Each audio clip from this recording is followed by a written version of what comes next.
Mr. Gandhi? My name is Pooja. I'm a psychology student. మీతో కొంచెం మాట్లాడాలి. It's a part of my research, you know. Please, talk to me. I'm a criminologist. మనుషుల మాటలకే కాదు, మౌనానికి కూడా meaning కనిపెట్టగలను. నీతో ఎలా మాట్లాడించాలో నాకు బాగా తెలుసు. ఇక్కడికెందుకు? ఇదే మర్డర్ జరిగిన ప్లేస్. వాడిని మాట్లాడించడానికి ఏదైనా క్లూ దొరుకుతుందేమో అని.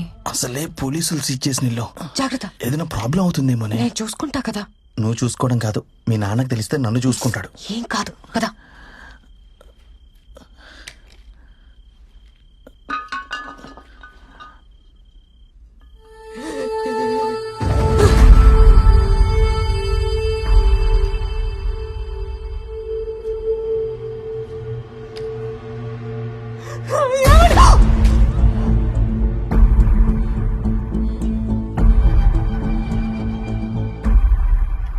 చిన్ను,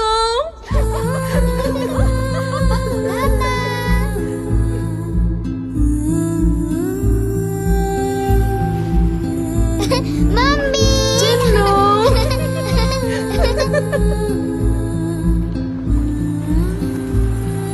చిన్ను,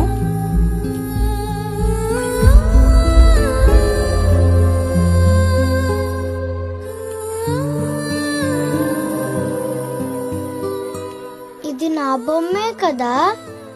అవును. నువ్వెవరు? పూజ, నేను మీ డాడ్కి ఫ్రెండ్ని. మా నాన్న ఎలా ఉన్నారు?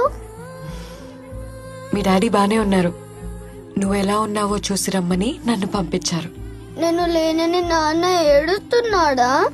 లేదు, డాడీ లేరని ఏడవకుండా నిన్ను కూడా బుద్ధిగా చదువుకోమని చెప్పారు. నేను ఏడ్చానని నాన్నకి చెప్పొద్దు, మళ్ళీ నాన్న కూడా ఏడుస్తాడు.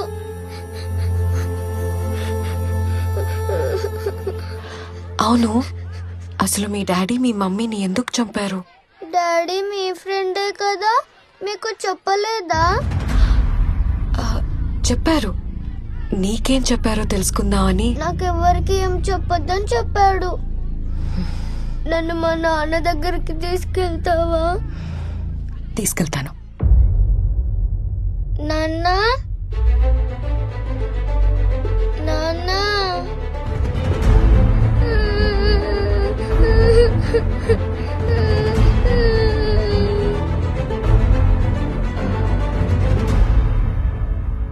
నాన్న.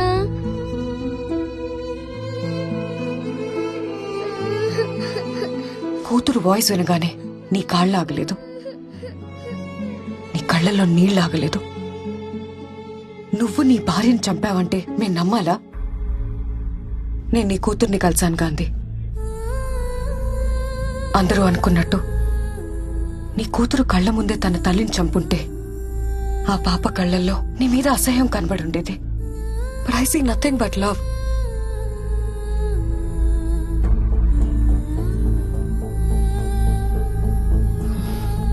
నేను థీసిస్ కోసమే నిన్ను అప్రోచ్ అయ్యాను. కానీ నీ కూతుర్ని కలిసాక తన కోసం ఏదైనా చేయాలనిపించింది. ఆ వయసులో తల్లి లేకపోతే ఆ కష్టం ఏంటో నాకు తెలుసు. తన్ని చూస్తుంటే నన్ను నేనే చూసుకున్నట్టుంది. Please tell me, I will help you. నువ్వు నాకు ఎలాంటి హెల్ప్ చేయలేవు. చేయగలను. My father is DGP, state intelligence chief. నీ కూతురు చెప్పింది మా నాన్నని నేనెప్పుడు ఏం అడిగినా తెచ్చిస్తాడని. ఇప్పుడు నీ కూతురు నిన్ను అడుగుతుంది. నిజం చెప్పు ప్లీజ్. మా బాస్ అరెస్ట్ అయ్యారని 2 వారాల క్రితం నాకు కాల్ వచ్చింది. అలా కాదు, నీ గురించి పూర్తిగా తెలియాలి. ఫ్యామిలీ గురించి, లైఫ్ గురించి, ప్రొఫెషన్ గురించి. I want all the details. చిన్నప్పటి నుంచి నాకు ఎవ్వరూ లేరు. నన్ను పెంచి పెద్ద చేసింది మా రాజశేఖర్ గారు. అందుకే ఆయనంటే నాకు చాలా గౌరవం. Good morning sir. విష్ చేయడం కాదు, వర్క్ చేయాలి. Yes sir. Reddy's lab audit report అయిపోయిందా? అయిపోతుంది సార్. ఆ construction company financial report ready చేసావా? చేస్తాను సార్. కొత్త స్టాఫ్ ఇండక్షన్ ఇచ్చావా? ఇస్తాను సార్. అన్ని అయిపోద్ది, చేస్తాను ఇస్తానని అంత ఫ్యూచర్ టెన్స్ లో తప్పితే అయిపోయింది, చేశాను, ఇచ్చానని ఒక్క ఆన్సర్ కూడా పాస్ట్ టెన్స్ లో రాదా? వస్తాయి సార్. మళ్ళీ ఫ్యూచర్ టెన్స్. సార్ ఎన్నిసార్లు టెన్స్ టెన్స్ అనుకోండి. లేదు. సార్ నా ఇంక్రిమెంట్ చూస్తాను, మరి నా లీవ్ అప్రూవల్ చేస్తాను, సార్ మరి నా ప్రమోషన్ ఇస్తాను. మీరన్నీ ఫ్యూచర్ టెన్స్ లో మాట్లాడుతున్నారు. నువ్వు ఏ టెన్స్ లో మాట్లాడితే ఆ టెన్స్ లో కౌంటర్ ఇవ్వాలి కదా. సరేగానే ఆర్ఆర్ క్లయింట్ వచ్చాడా? వచ్చారు సార్. ఫైనాన్స్ రిపోర్ట్ మేనేజ్ చేయమని చెప్తే గాంధీ దగ్గర పంపించాను. ఇది past tense sir, past tense. అక్కడ ప్రెసెంట్ టెన్స్ వాచిపోద్ది. నష్టాలు మూతపడే కంపెనీ ప్రాఫిట్ లో ఉందని షేర్ హోల్డర్స్ ని మోసం చేయటం తప్పు. ఫైనాన్షియల్ రిపోర్ట్ మార్చడం కుదరదు. ఎంత కావాలి? లేదా ముందు చెప్పండి. బాబు బయటికి వెళ్ళు. నేను చేంజ్ చేసినట్టు తీసేస్తాను. ఇలా. ఇతను ఒక్కడే ఉన్నాడు హైదరాబాద్ లో, ఇంకెవరు లేరు.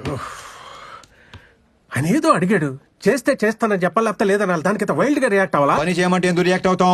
తప్పుడు పని చేయమన్నాడు కాబట్టి రియాక్ట్ అయ్యా. కోపం ఎక్కువైపోతుంది నీకు. ఇలా అయితే కష్టం. ప్రతి దానికి క్వశ్చన్ చేస్తే నాకు కూడా కష్టమే. ఇదే కంటిన్యూ అయితే ఉద్యోగం పీకేస్తాను. ఆ తర్వాత మీ ఇష్టం. కంపెనీ నాది. Is chairman. చైర్మన్ అయితే నాకేంటి, వాచ్మెన్ అయితే నాకేంటి? నన్ను ఇంటర్వ్యూ చేసినప్పుడు మీరు నచ్చారు కాబట్టి మిమ్మల్ని బాస్ గా సెలెక్ట్ చేసుకున్నాను. కాన్సెప్ట్ అయితే బాగుంది సార్. ఇంటర్వ్యూలు చేసేది బాసులను సెలెక్ట్ చేయడానికి కాదు, ఎంప్లాయీని సెలెక్ట్ చేయడానికి. అడిగిన ప్రశ్నలకు సమాధానం చెప్పావు కాబట్టి నేను ఎంప్లాయీ గా సెలెక్ట్ చేశాను. కరెక్ట్ క్వశ్చన్స్ అడిగారు కాబట్టి మిమ్మల్ని బాస్ గా సెలెక్ట్ చేసుకున్నాను. నాకు కనుక కాలింది అనుకోండి, తీసేసి కొత్త బాస్ వేసుకుంటాను. ఈ కాన్సెప్ట్ ఇంకా బాగుంది సార్. కొత్త బాస్ ని సెలెక్ట్ చేసుకుంటా. కొత్త బాస్ ని నీ సంగతి తర్వాత చెప్తాను. గాంధీ అంటే కొత్తగా 10 మంది ఎంప్లాయీస్ వచ్చారు. మీతో చిన్న ఫార్మల్ ఆయన ఏదో చెప్తాను చేస్తానని వెళ్ళిపోయాడు కదా. రేపటి దాకా కంపెనీలో ఉంటానో లేదో తెలీదు. ఆ ఇండక్షన్ ప్రోగ్రామ్ ఏదో నువ్వే చూసుకో. నువ్వే రేపు పోయేవాడికి వాళ్ళు వచ్చిన వాళ్ళకి కలవటం అవసరమా? తినరా తిను. ఖాళీగా తిరుగుతున్నోడికి జాబ్ ఇచ్చి జనరల్ మేనేజర్ చేశాను కదా. కొత్త బాస్ అని తెచ్చుకుంటా. కొత్త బాస్ ని. ఇలా అయితే కష్టం, కంపెనీకి నష్టం అని 10 మందిలో తిడితే ఎలా ఉంటుంది నాకు? ఏంటి అన్నీనే తిట్టేశారా? చాలా హార్ష్ గా తిట్టారు తెలుసా? అయ్యో అమ్మా, అయ్యో. ఆ? ఇదిగో ఏదైనా ఉంటే ఇంటికి పిలిచి మాట్లాడాలి కానీ 10 మందిలో మాట అంటే పడేది లేదు మేము. చెప్తాం. అయ్యో, నా ఫ్యామిలీకి నాకన్నా నువ్వే ఎక్కువైపోయావు. ఏంటి ఫ్యామిలీయా? వీకెండ్ వస్తే చిన్నింటికి వెళ్ళిపోతారు. ఇంట్లో మందు కొట్టడం కుదరట్లేదని ఏదో చిన్నెళ్ళు సెట్ చేసుకున్నాను రా బాబు. దానికి చిన్నెల్లో గిన్నెలు కాంట్రవర్సీ క్రియేట్ చేయకరా బాబు ప్లీజ్. ఆ మాత్రం కంట్రోల్ ఉంటే బెటర్. ఆ మళ్ళీ ఏమైనా అంటున్నారా? ఈసారి ఏమైనంటే నాకు ఫోన్ చెయ్యి. నువ్వు కొత్త బాస్ని వెతుక్కున్నట్టే నేను కూడా. అర్థమైంది. ఏదో ఏంటి వెనకేసుకొస్తున్నావు గానీ రేపు ఏదైనా అమ్మాయి తగులుకునేదాకానే ఈ రిలేషన్షిప్స్ అన్ని. హలో రాజశేఖర్ గారు, అమ్మాయే కాదు పై నుంచి మా అమ్మ నాన్న దిగొచ్చిన మీ తర్వాతే.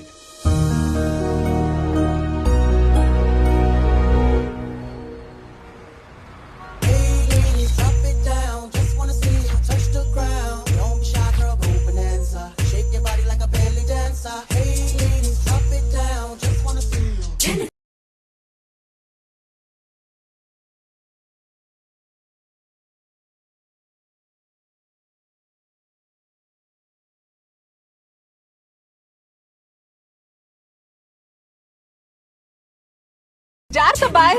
ఏంటి అసలు ఒంటి మీద కండ లేకుండా వచ్చేస్తారు బరువు తీయడానికి. నువ్వేంటి ఆగిపోయావు? అసలే ముడతాను టైం లేదు. పదవరా నువ్వు పదవే.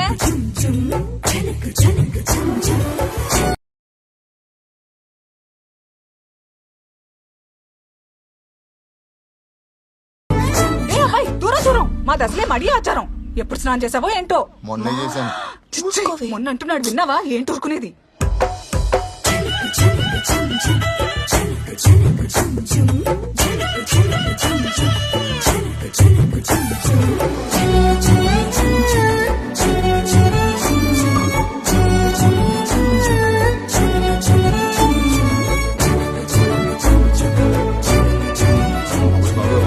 మామూలుగా లేదు, ఏదో చేసి పడేయాలి పడేయాలి పడేయాలి పడేయాలి పడేయాలి పడేయాలి పడేయాలి. అరే ఏమైంది బాబు? లే లే లే లే. Are you okay? జాగ్రత్త. కూర్చో కూర్చో. ఒక్క నిమిషం. I will set it right. Breathe breathe breathe. Just one more time. ఓకేనా? ఏంటి గురుజీ మీ చేతిలో ఏమైనా మ్యాజిక్ ఉందా? అంత మనం తినే ఆహారం బాబు. ఆహా. ఆ, రా చెప్తా. చెప్పండి. మటను, చికెన్, మసాలాలు, మందు ఇవన్నీ మానేసి మొలకలు పచ్చి కూరగాయలు తింటే మన బాడీ కంట్రోల్లో ఉంటుంది. ఎవరిని వదిలిందాం గురుజీ? పిల్లల్ని బాబు, పిల్లల్ని. ఇంతకీ నీకెంతమంది పిల్లలు? 2 అమ్మాయిలు 2 అబ్బాయిలు. ప్రస్తుతం నాకు పుట్టుబోయే పిల్లల తల్లిని వెతుక్కునే పని మీద ఉన్నాను గురుజీ. దొరికిందా? ఆల్మోస్ట్ దొరికేసినట్టే. పొద్దునే ఒక అద్భుతమైన ప్రకృతి స్త్రీని చూశాను. ప్రకృతి అంటే మామూలు ప్రకృతి కాదు గురుజీ. ఇలా మెడలా పైకెత్తి నడు ఇలా పక్కకి పెట్టి ఆ చీరకట్లో ఆ గ్యాప్ ఉంటుంది చూసారా, ఆ గ్యాప్ లో చేయి పెట్టి ఇలా నిలబడి ఉంటే ఆకాశం నుంచి నెలవంక కింది దిగినట్టుంది గురుజీ. అబ్బబ్బబ్బబ్బబ్బబ్బా, కవిత్వం, నెలవంక, ప్రకృతి, పోయిటరీ పొంకొచ్చేస్తుంది గురుజీ. ఆధార్ కార్డు లో కూడా అందంగా కనిపించే ఫేస్ అది. ఎవడో కన్నాడో కాని గురుజీ, మహారాజు కూడా ఏమంటాడు, పాపేమో కసక్కు, నేనైపోయా పసక్కు. పైగా లక్కేంటండి గురుజీ, పాప మన ఎదురు ఫ్లాటే. ఇంతకి నీ ఫ్లాట్ ఎక్కడ? రండి చూపిస్తాను. అది గదిగో కనిపించే డీ బ్లాక్ ఏమంది. మాది అక్కడేనే. ఎప్పుడో మంచి టైం చూసుకొని ఆ కసక్కని ఆ ఫ్లాట్ నుంచి ఫ్లాట్ లోకి ఫసక్క లాగేస్తాను.